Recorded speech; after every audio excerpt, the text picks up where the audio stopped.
Mheshimiwa Shamsa Vuai Nahodha, jiandae Profesa Muhongo. Mheshimiwa Naibu Spika,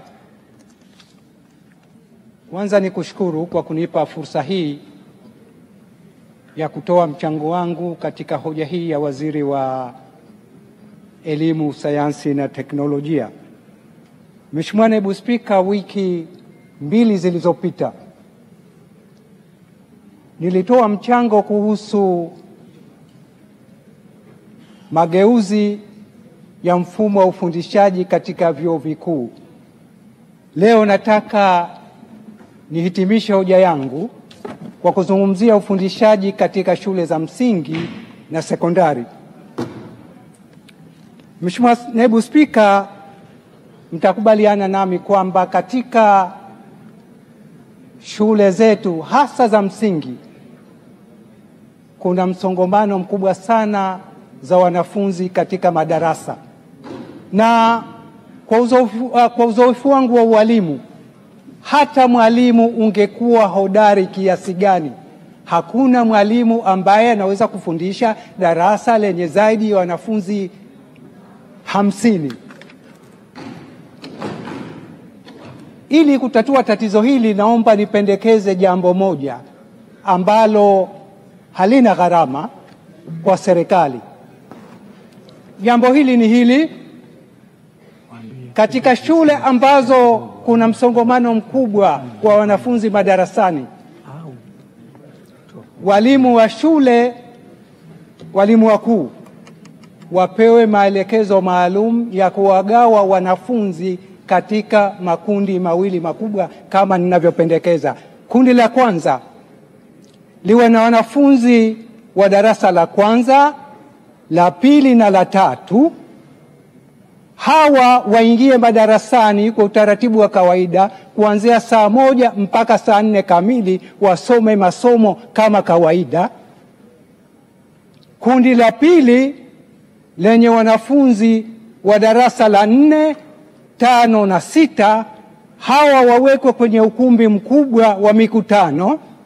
Huko waonyeshwe filamu mbalimbali za kujifunza Kiingereza, sayansi, wafanye midahalo, wafanye majadiliano, wafanye drama, wafanye michezo ya ndani, mashindano ya usanifu na ubunifu, utengenezaji wa vitu mbalimbali.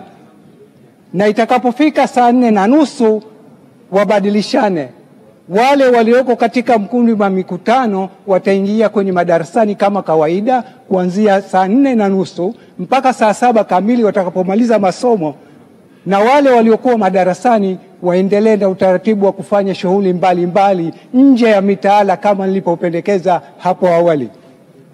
Nini mantiki ya kupendekeza jambo hili? Elimu yoyote iliyo bora na elimu yoyote inayotakiwa kukidhi mahitaji ya mwanafunzi lazima ijielekeze kumkunza mwanafunzi katika maeneo matatu ya msingi. La kwanza, uwezo wa akili kufikiri. Sisi walimu tunaita cognitive domain. Uwezo wa kukuza maadili mema, tabia njema na mitazamo, tunaita affective domain. Na la tatu, kukuza uwezo wa michezo na kufanya kazi mbalimbali za mikono. Na hii ndiyo elimu iliyokamilika, jambo ambalo silioni likifanyika katika shule za sasa. Jambo la pili, kasoro nyingine naiona katika mfumo wetu wa elimu. Watoto wanapomaliza masomo ya siku na kurudi nyumbani, wanapewa kazi nyingi na kutakiwa kazi nyingi za nyumbani na kutakiwa wazazi wao wawasimamie. Hoja yangu, tupunguze kazi nyingi nyumbani. Kama kuna ulazima wa kuwapa wanafunzi kazi, tuwape kazi zenye lengo la kupima uwezo wa ufahamu na udadisi badala ya kukariri majibu. Na wazazi wengine wanakwenda mbali zaidi, wanawapeleka watoto wa shule za msingi kwenye masomo ya ziada. Hili ni jambo la hatari sana katika makuzi ya watoto. Sayansi ya ukuaji wa watoto inasema hivi: mtoto chini ya umri wa miaka 15 ubongo wake unakuwa dhaifu sana, hauwezi kumudu kusoma mambo mengi kwa wakati mmoja.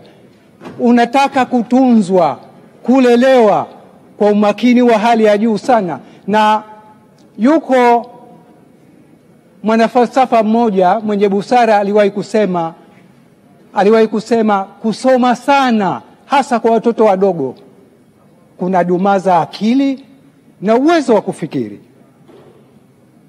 Profesa Howard Gardner wa chuo kikuu cha Harvard Marekani, katika kitabu chake maarufu Frames of Mind, Theory of Multiple Intelligence, aliwahi kusema malezi na mifumo ya shule inadumaza uwezo wa watoto kufikiri na vipaji vingine vya msingi. Na akasema mkazo mkubwa sana wa malezi, wazazi, walimu, ni kusoma, kuandika na kuzungumza peke yake. Vipaji vingine havipewi havipewi uzito unaostahiki. Mimi nimekuwa nikijiuliza hivi, kwa nini wazazi wetu ambao walikuwa hawajui kusoma na kuandika na walikuwa maskini wa kutupa, wametulea sisi tukafikia hatua hii tulionayo katika mazingira? Sisi ambao tuna elimu ya kutosha na uwezo mkubwa sana wa kiuchumi, hatuwezi kulea watoto kama wazazi wetu. Kwa nini? Kwa sababu mifumo ya malezi, mifumo ya elimu imedumaza mambo haya. Darasani watoto wetu hawapewi nafasi ya kutosha kujifunza stadi za maisha na stadi za kazi. Nyumbani mkazo mkubwa kama nilivyosema, kusoma, kuandika, hakuna kucheza, wanafungiwa mageti. Huwezi kutayarisha vijana imara kama nilivyosema. Na malezi ya watoto ni kama vile unavyotunza mimea. Leo ukichukua mimea miwili inayofanana ya aina moja, mmoja unaupanda kwenye ndoo unauweka sebuleni, na mwingine unauchukua unaupanda shambani. Baada ya miezi 6 ukitembelea, ule wa sebuleni utadumaa, ule wa shambani utakuwa imara sana. Kwa nini? Kwa sababu mazingira magumu yanatengeneza vitu imara. Kwa maana hiyo, mmea ukiwa shambani unajenga uwezo wa kuhimili hali ya hewa, mvua, jua na wadudu waharibifu. Sasa sisi wazazi na walimu wa leo, watoto wetu wanalelewa na televisheni na dada wa kazi muda wote. Utatengenezaje vijana makini na imara kwa utaratibu kama huu? Hoja yangu ya pili, wanafunzi wa shule za msingi na sekondari wanafundishwa mambo ambayo hayana uhusiano wa moja kwa moja na maisha wanayoishi.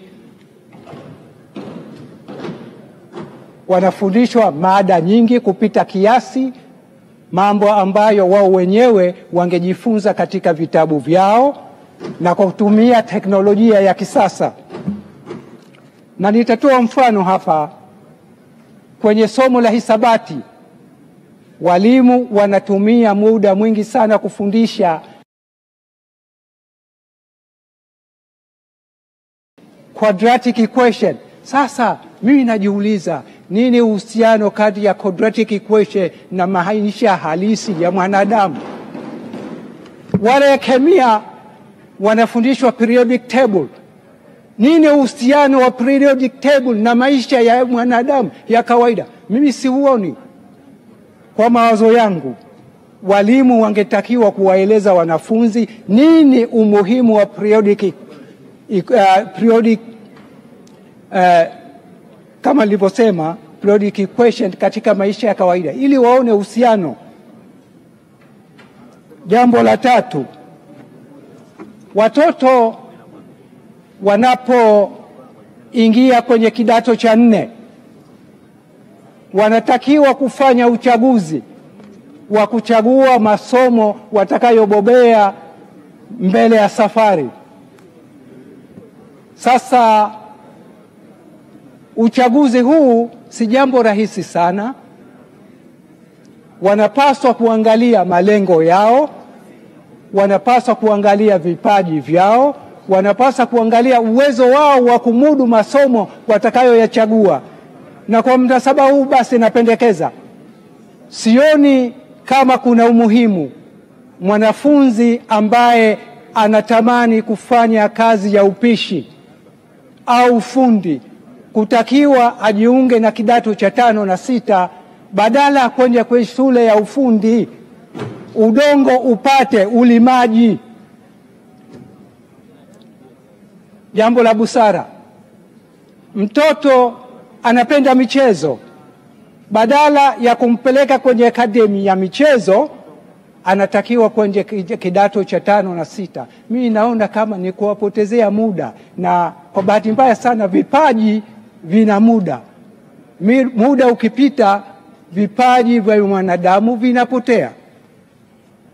Lakini wako vijana au wanafunzi ambao wanatamani kusoma masomo ya utaalamu kama vile udaktari, sheria, ufamasia, sayansi ya kilimo, ualimu. Hawa ni lazima wafuate utaratibu wa kawaida wa kwenda kidato cha 5 na 6.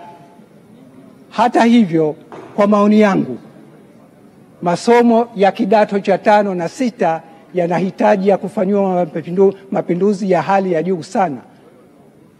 Utaratibu wa sasa huu hautusaidii kuwatengeneza vijana mahiri sana. Kwa maoni yangu, badala ya kuendelea kuwafundisha vijana masomo ya jumla, vijana wafundishwe masuala ya ujuzi na utaalamu ili waweze kuoanisha nadharia waliojifunza kidato cha 4 na hali halisi ya mafunzo ya kazi.